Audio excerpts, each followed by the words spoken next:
Nosso convite para a gente bater um papo, né? Tribunal do Júri com bastante trabalho em junho, mês fechou, sua avaliação, né, doutora? É sempre importante lembrar. Bom dia, seja bem-vindo. Bom dia, Marlene, Milena, Raíssa, bom dia a todos os ouvintes, mais uma vez uma satisfação. Como é que foi esse mês, então, de várias sessões do Tribunal do Júri, né, doutor? Em junho nós fechamos a última semana de junho com 2 sessões de julgamento, uma sessão plenária que ocorreu na terça-feira, envolvendo aí essa guerra de facções criminosas, né, que tem perturbado aí a paz pública e o município de Sorriso nos últimos 3 anos. E na quinta-feira, um feminicídio também praticado aqui na cidade de Sorriso. Então foram os 2 julgamentos realizados na semana passada. A maioria dos réus tem sido condenado, né, doutor? Não teve absolvição esse mês aí. Marlene, em relação ao episódio da guerra de facções no Lava Jato, os réus condenados, na quinta eram 2 réus acusados do feminicídio. Sim. Em relação a um deles, inclusive nós pedimos a absolvição por entender que não haviam provas seguras que davam conta da sua efetiva participação na empreitada criminosa. Então nós pedimos a condenação de um deles com quem mantinha relação de afeto com a vítima, uma relação de convivência, uma relação amorosa e afetiva. E em relação ao outro, que seria aí o partícipe, o comparsa, nós entendemos que não haviam provas seguras de que ele houvera efetivamente participado e pedimos a sua absolvição. Como eu sempre digo, né, o Ministério Público ele tem que estar sempre atento aos autos, às provas, para postular pela justiça. O objetivo é a justiça. E vem mais júris por aí. Estamos em julho já, né? Tá voando este ano, mas tem mais júris, inclusive para o mês que vem, aguardado aquele da chacina, que virou notícia nacional e é um dos mais esperados. Esse mês tem várias sessões também? Exatamente, Marlene. Esse mês nós já temos 4 sessões plenárias de julgamento designadas. A maioria delas relacionadas neste contexto de violência urbana, guerra de facções criminosas, essas execuções praticadas cujo pano de fundo é esse conflito entre uma facção e outra.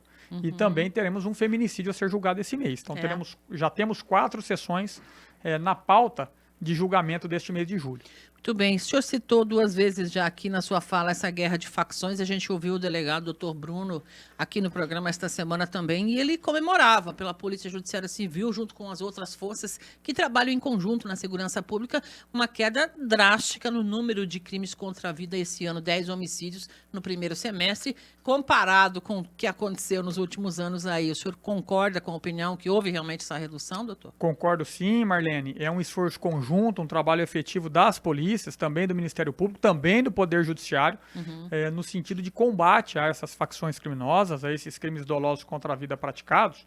E o número é bastante expressivo, e aí é preciso que a gente traga um recorte temporal para que o ouvinte, para que o cidadão e a cidadã que nos escuta tenha a exata compreensão desses números. Certo. Então, se nós fizermos um recorte dos últimos anos, de 2020 em diante, nós vamos ter em Sorriso um cenário assim, Marlene. Até vou com calma, porque vamos lá. Muitos me encontram aí no fórum e perguntam exatamente sobre números. Então, em 2020, nós tivemos em Sorriso 30 homicídios consumados. 30.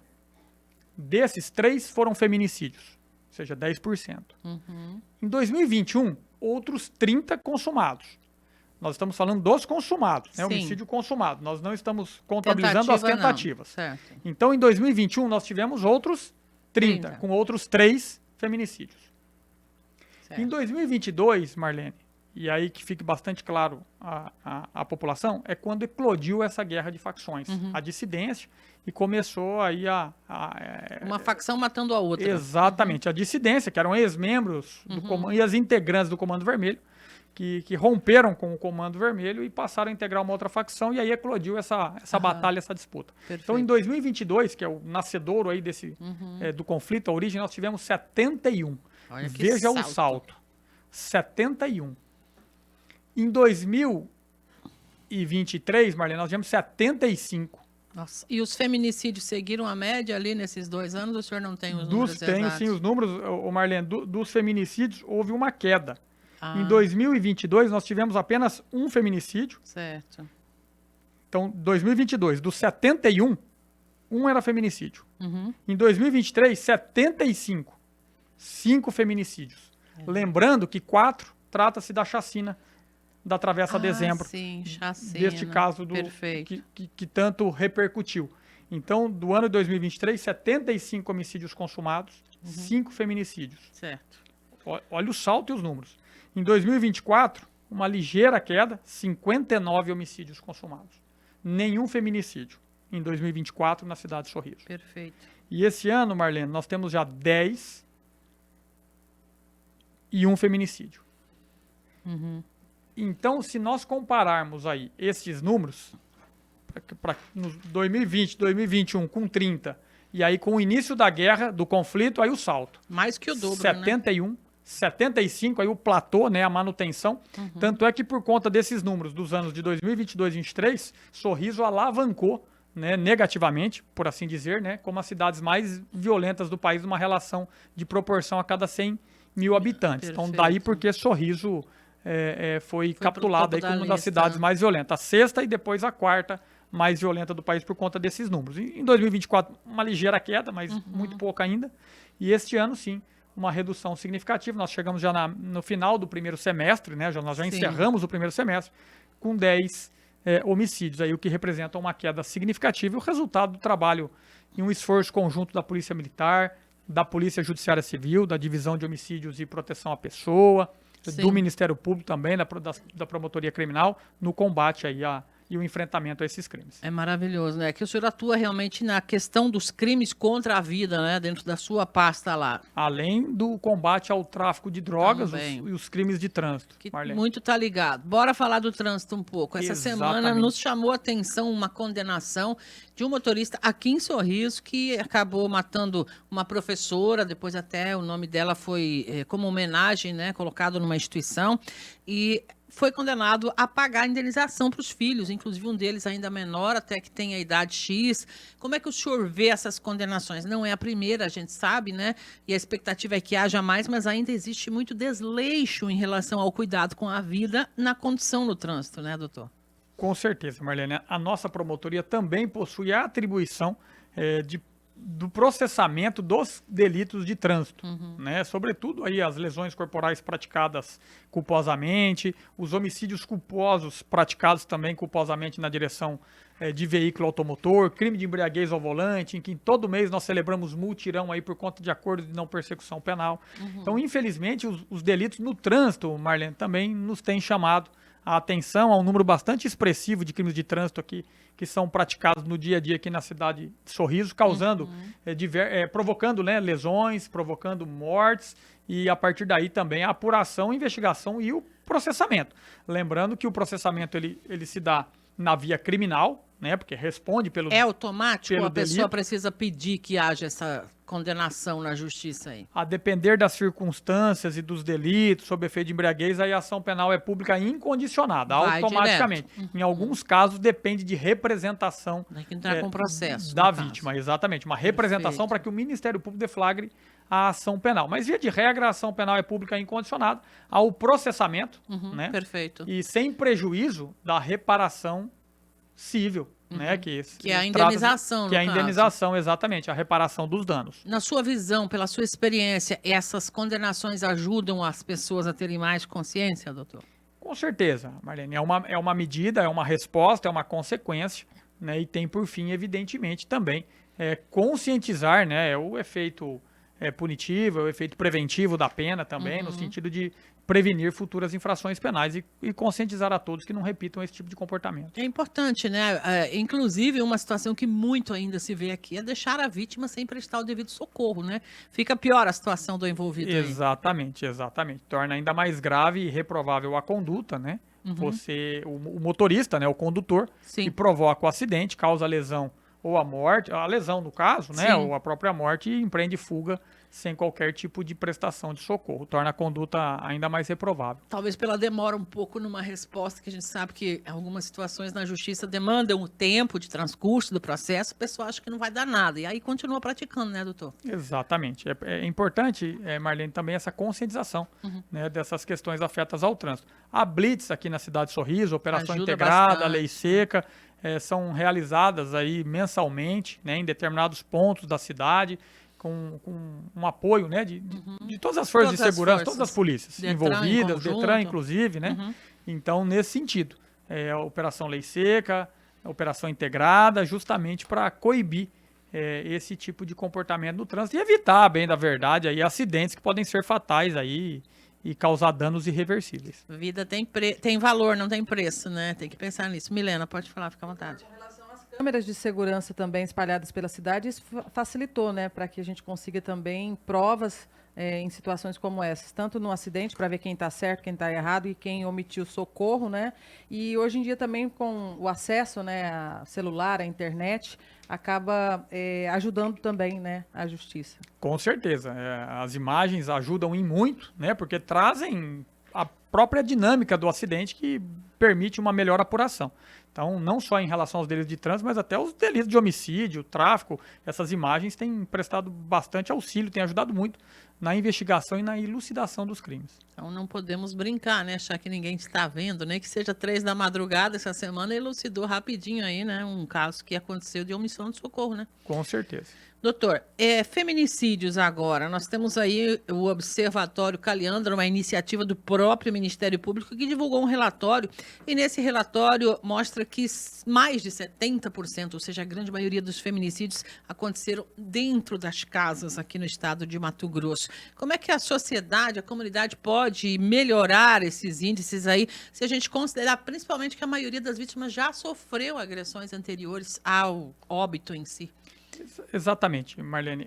O Observatório Caliandra é um projeto do Ministério Público, aqui do estado de Mato Grosso, que tem por finalidade mapear os feminicídios praticados no nosso estado, né? E a partir daí, com todas as suas características, né? Da vítima, local, arma utilizada, números, enfim, é um projeto muito interessante, porque ele é atualizado diariamente, no sentido de rastrear e todos esses dados relacionados à prática de feminicídio. Sim. E, infelizmente, essa é uma realidade, não é uma realidade nem local, nem estadual, é uma realidade do país.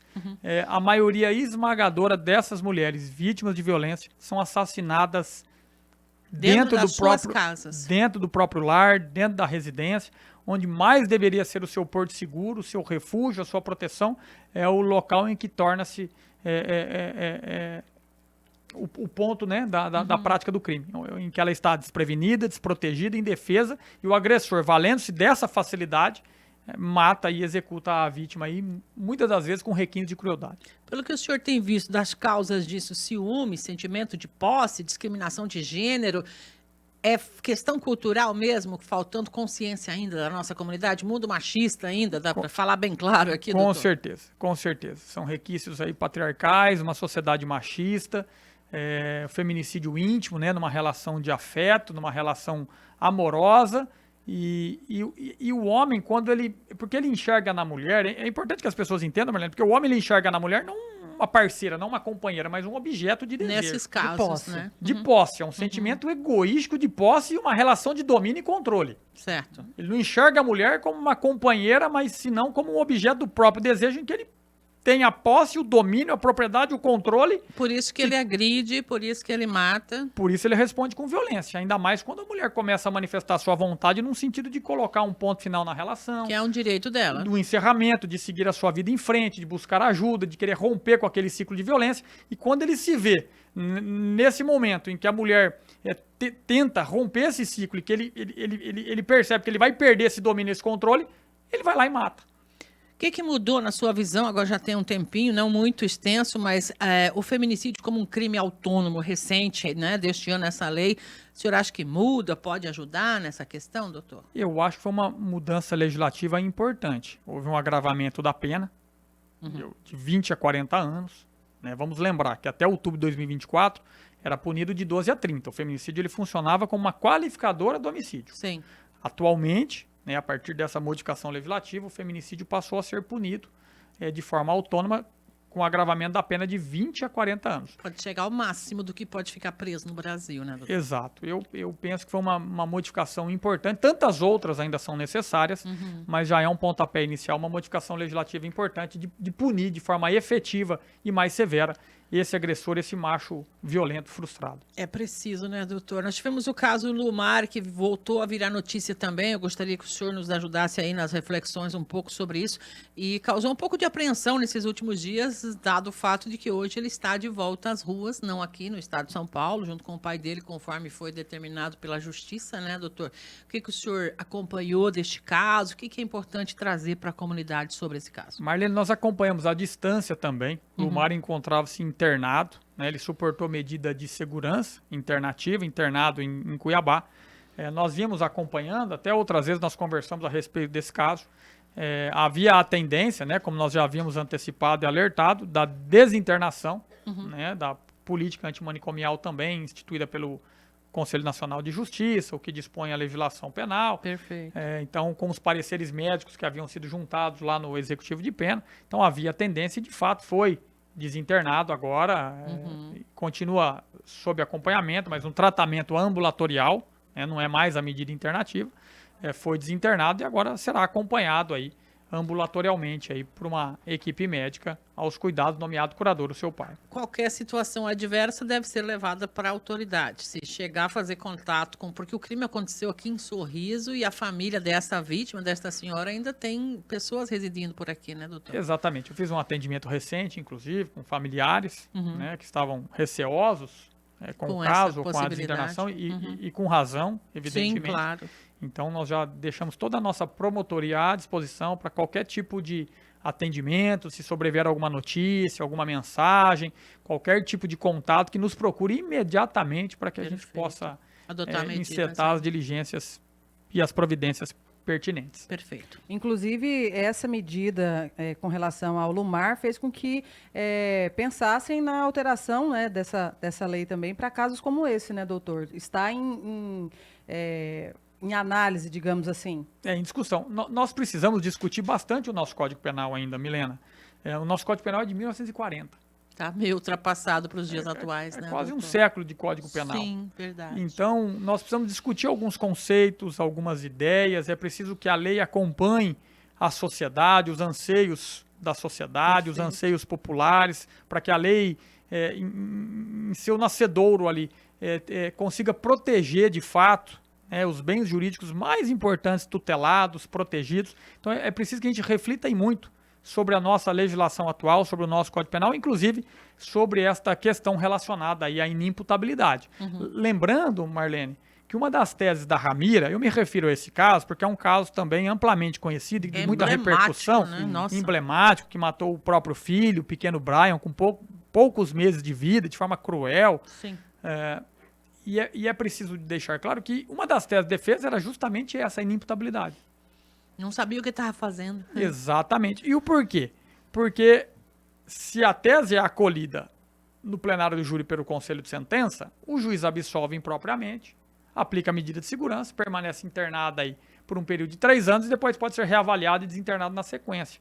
Então, muitas das vezes, a defesa se vale justamente dessa tese para, na verdade, né, esconder a pretensão de fundo, que é consagração da impunidade. Conseguiu uma peninha levinha, né? Doutor, o pessoal está interessado nas suas falas, perguntaram aqui o seu nome e se tem algum celular que possa servir de contato com a sua promotoria lá. Tem algum número que possa ser divulgado, doutor, para as pessoas? Marlene, meu nome é Luiz Fernando Pipino, sou titular da 2ª Promotoria de Justiça Criminal aqui de Sorriso, e ao final eu vou deixar o telefone do plantão à disposição da Promotoria de Justiça, né, o telefone de plantão, para que todos possam fazer contato e em caso de necessidade, né, agendar atendimento, que nós estaremos sempre de portas abertas para bem atender e servir a população. Esse cidadão perguntou aqui, pergunta para ele até que idade eu sou obrigado a pagar pensão de menina.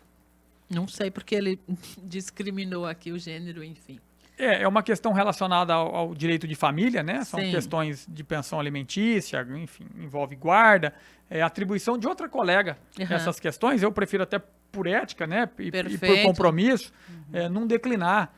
Mas, assim, porque há uma colega aqui em Sorriso cujas atribuições justamente cuidar dessa vara de família. Exatamente, né? do direito de família, e faz com bastante competência, com bastante denodo, com bastante responsabilidade, que é a doutora Maísa. Vamos chamá-la aqui para a gente conversar eventualmente sobre isso, ela ou alguém que possa elucidar as dúvidas, só para não deixar este senhor aqui sem uma resposta, né? Só para deixar claro também, até para justificar, não é que eu não queira responder, mas aí é por uma questão ética de eu não avançar nas atribuições de outros colegas que são destacados e bastante responsáveis e competentes para dirimir esse tipo de problema. Muito bem, doutor. O caso mais esperado aqui, com certeza, para esse ano é o julgamento da chacina, do moço lá da chacina, Gilberto, né? Salvo engano? Exatamente. O que o senhor espera? Está confirmada a data desse júri? Como é que está isso? O júri segue confirmado, Marlene. A data está agendada já há alguns dias, algumas semanas, para o dia 7 de agosto de 2025. O júri será realizado nesta data e nós continuamos no aguardo. Ainda não decidiu se Sorriso ou não, se vai ser aqui mesmo? Ainda não houve decisão, mas eu tenho para mim, com convicção, que o Tribunal de Justiça vai se manifestar nesse mês a respeito do pedido de desaforamento feito pela Defensoria Pública. Lembrando, Marlene, que a nossa posição e a nossa expectativa é que o julgamento seja realizado em Sorriso. A população de Sorriso tem o direito de decidir o caso, tem o direito de acompanhar o julgamento deste episódio e não vejo razão e não entendo as razões pelas quais foi feito esse pedido de desaforamento. Lembrando que a repercussão do caso por si só não autoriza o deslocamento da competência. Tantas outras cidades tiveram tantos casos de repercussão e a própria população local julgou. Nós tivemos recentemente em Sinop aquele episódio da chacina no bar, da chacina no bar, em que foram vitimadas 6, 7 pessoas isso, 7, talvez, num jogo de aposta, num bilhar, em que houve ampla repercussão e o julgamento foi feito em Sinop. Nós tivemos a repercussão do caso do próprio chacineiro em Lucas do Rio Verde, quando ele pratica o crime sexual e tenta matar a vítima, foi julgado na cidade de Lucas do Rio Verde. Tantos outros casos de repercussão, a população local decidiu e julgou. Não haveria razão pela qual fosse agora deslocada a competência e tolhido da sociedade sorrisense o direito de decidir este processo. Até porque a população mais interessada é a nossa, né? Tendo em vista que o crime aconteceu aqui. Exatamente. O crime foi praticado na cidade e a regra é que ele seja decidido aqui, a regra de competência. A repercussão do caso, por si só, não autoriza o deslocamento da competência. A lei não traz essa possibilidade a permitir o deslocamento simplesmente por conta da repercussão midiática do caso. Em sendo feito aqui, o pessoal está perguntando, quem pode acompanhar lá no fórum? A gente sabe que tem limitação de espaço, inclusive, não tem transmissão online, né, de nenhuma forma isso, doutor? A sessão é pública, é uma sessão de julgamento pelo Tribunal do Júri, é pública. Evidentemente que essas questões aí estão afetas às decisões do juiz presidente do Tribunal do Júri, a quem cabe organizar toda essa logística, distribuição de senha, organizar a imprensa. Conseguir uma senha para poder acessar. Exatamente. Todas essas questões, eu não tenho dúvidas que serão muito bem solucionadas e resolvidas pelo juiz presidente do Tribunal do Júri, Dr. Rafael Panichella, também, que está bem atento a resolver todas essas questões para que a gente possa ter um julgamento tranquilo, dentro da sistemática, de acordo com as regras, e que ao final o réu seja condenado aí a muitos anos de pena. Muito bem. Se for fora daqui, o senhor vai, de qualquer maneira, participar. Exatamente. Se a competência for deslocada, que a Sociedade Sorriso saiba que eu serei o promotor e estarei lá atuando e sendo a voz de todas essas vítimas e representando a família enlutada. Muito bem. Algo mais, Milena? Doutor, a gente precisa ir encerrando, nós temos mais uma entrevista, o pessoal já está aguardando aí, mas é sempre uma satisfação recebê-lo. Muitas dúvidas dirimidas aqui nesse pouquinho espaço de tempo. E o senhor está sempre convidado a vir aqui para nos ajudar nas reflexões de temas que envolvem toda a comunidade, né? Marlene, eu que agradeço mais uma vez a oportunidade, o espaço, e me coloco à inteira disposição para todo e qualquer esclarecimento que porventura seja necessário. Contem sempre comigo. Perfeito. O telefone do plantão, o senhor quer falar no ar? Ou... Vamos lá, Raíssa. Eu vou deixar destacado alguns telefones, porque eu vou deixar o do plantão da segunda promotoria, o do plantão da promotoria em si, né, por conta de horários às vezes, e peço que a gente divulgue depois. Divulgue na sequência, exatamente. Perfeito. Obrigado, doutor Luiz Fernando Pipino.